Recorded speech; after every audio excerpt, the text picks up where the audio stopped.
Hi, welcome to Grat's Guide to Anything. Today we're going to continue our look at Dungeons & Dragons 5th edition combat by understanding step number 3, determining initiative. And yes, in case you've noticed, my voice does sound a little bit differently. I've had a play with my microphone. I wasn't happy with the slight whistle that we were getting as recording. I'm not sure that the slightly deadened sound currently is better, but at least doesn't have that annoying whistle. So this is the fourth in a series of very short videos covering how combat works. Each video will look at a single aspect of combat, and then the final one will run them all together, and we will walk through a sample combat to see how it all works. By the end of this video, you'll be able to determine your initiative. So, where are we going? There are 5 steps to combat. First, determine surprise. Second, establish positions. Third, determine initiative. That's what we're dealing with in this video. Fourth, each player and monster has its turn in order. Fifth, begin the next round, repeat step 4 until the combat is completed. So, step number 3, determine initiative. It's strange. This topic doesn't seem to be all that complicated, but I've had more trouble doing this video than any other part. This will be the 6th go. To try and keep it simple, I'm going to divide this video into parts. The first is how to roll your actual initiative, and the second will deal with what we do with that roll once it's been made. Part 1, the roll. Roll a d20 dice and add or subtract your initiative bonus, and that's it. You're done. You're finished. You now have your initiative. What's that I hear? What's my initiative bonus? Well, let's have a look. If you open your character sheet up and look for a box in the top middle with the word initiative in it, the number in this box is your initiative bonus. In the example on the screen, the bonus is 0. The basis for this roll is your dex bonus.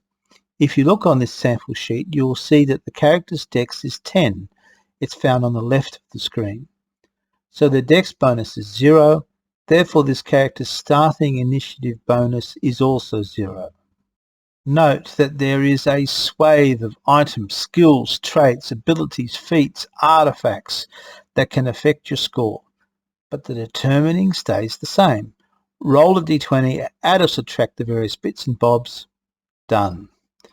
All of these should be recorded against your initiative bonus, so all you should ever have to do is roll a d20 and adjust it by the number in this box. Other thing to note is if you are a halfling and you roll a 1, you can choose to use your racial trait lucky to re-roll, but you will have to keep whatever this second roll is. The last thing to note is that if you're using a system like Roll20, the DM will usually have set up a button for you to click that will automatically do all this for you. Just saves having to deal with all the calculations. It's usually something like roll-init or initiative or init, or again, talk to your DM. Simples. That's all you need to know as a player. If numbers and calculations make your head spin, stop the video now. Otherwise, let's go on to part 2. Let's have a look to see what the DM does with those numbers. As with everything in D&D, there are 2 rules you always must keep in mind. Rule number 1, the DM decides what the rules are and how they apply. Rule number 2, if in doubt, see rule number 1. Okay, given that, what are the actual rules as stated in the manuals? There are a couple that apply here. The first one is that each character rolls an initiative roll. The next rule is that the DM rolls all the other rolls. The third item is that if 2 characters have the same score, they're allowed to decide between themselves who goes first. If two monsters or a monster and a character have the same role, then the DM gets to choose who goes first. In the end, you need a single list ordered from highest to lowest, which is the order in which things happen when we get to finally the combat round step 4. All the rules in D&D are based around the idea that only one thing can happen at a time. Therefore, it is necessary that we have specifically laid down the order in which people will do things. As I'm using Roll20 as my platform of choice, I also implement a slight modification to these rules as supported by Roll20, and that is that Roll20 will append to your roll your dexterity. So, for example, say you have an initiative roll of 10 and you happen to have a dexterity of 8. Well, that will have an initiative roll recorded in the turn tracker as 10.08. On the other hand, if your dexterity was 18 and the initiative roll was 10, it would be recorded as 10.18. The idea behind this is that whoever has the highest dexterity goes first if everything else is tied. There's one other thing to be aware of, and that is what happens if there is a tie. If after we've done everything else there's still a tie, then what happens is that all those characters involved in the tie will roll a d20 and will be ordered in the turn tracker based upon that additional roll. Note, it does not change your base initiative, it just changes the order in the turn tracker. One other thing worth noting, because this can end up with a bit of confusion, there is only one initiative roll per combat. So once initiative is set, that initiative order stays the same until such time as the combat is resolved. A new combat starts, a new initiative roll is rolled.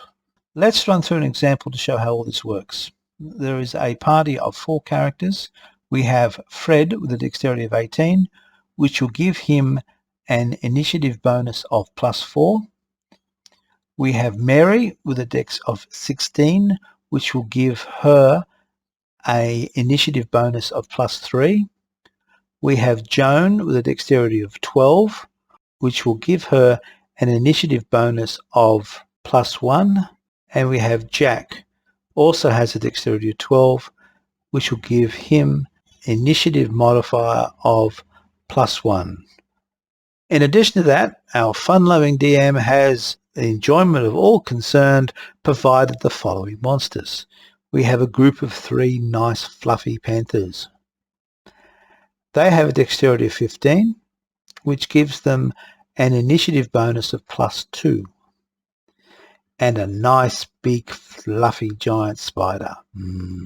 Who doesn't like a giant spider to join in the party? Well, our giant spider has a dexterity of 16, giving him an initiative bonus modifier of +3. So let's now roll our d20s and see what we get. Fred rolls a 5, adds their initiative bonus of +4, which gives them a roll of 9. They then append their dexterity of 18 to give them a final initiative roll of 9.18. Joan rolls a 12, adds +1 for her initiative bonus, which gives her initiative roll of 13. She then appends on her dex, which is 12, to give her final initiative roll 13.12. Jack also rolls a 12, also has +1 as an initiative bonus, has the same dex, so it means that he also has an initiative roll of 13.12. Mary rolls a 1. Oh no. But fortunately she's a halfling, so she uses her race trait lucky so she can opt to re-roll. But whatever she's going to roll now, she has to accept this second roll. So she re-rolls and gets a 6 this time, adding +3 as her initiative bonus to get an initiative roll of 9. Appends her dex on the end of this to get 9.16.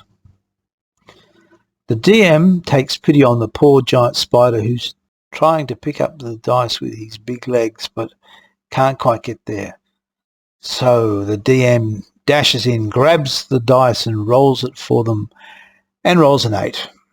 The giant spider has an initiative bonus of +3, gives them an initiative roll of 11. We append on their dex, and you're going to get a final score of 11.16. The panthers are sitting there just playing with the dice because that's what panthers like to do. So again, the DM grabs the dice, rolls it for them, and rolls a 14. Adds +2 for their initiative bonus, and that gives them an initiative roll of 16. Appends the dex on the end, and their final score is 16.15. So, after the first rolls, the list reads as Fred, 5 + 4 = 9.18. Mary, 6 + 3 = 9.16. Joan, 12 + 1 = 13.12. Jack, 12 + 1 = 13.12. Panthers, 14 + 2 = 16.15. Giant spider, 8 + 3 = 11.16. So we take this list and now we order them from highest to lowest. So now we're going to have the Panthers out in front on 16.15. Joan and Jack tied for second place with 13.12. The giant spider coming in fourth place with 11.16. Fred grabbing fifth spot with 9.18. And Mary bringing up the tail end on 9.16. You'll see how we've automatically been able to split Mary and Fred apart now because we appended the dexterity to the roll. But you can also see that Joan and Jack are still a tie. They rolled a d20 as we're going to try and do a tie break. Joan gets a 9 and Jack gets a 17. So Jack is going to go before Joan, and this gives us the final initiative order. And remember, at this point, the scores don't count. All that counts is the actual order. So we have Panthers, then Jack, then Joan, Giant Spider, Fred, and then Mary. And that is how you determine your initiative, and that is how initiative is determined for the party. Thank you for paying attention for this episode of Grat's Guide to Anything, and we'll see you soon for the continuing saga.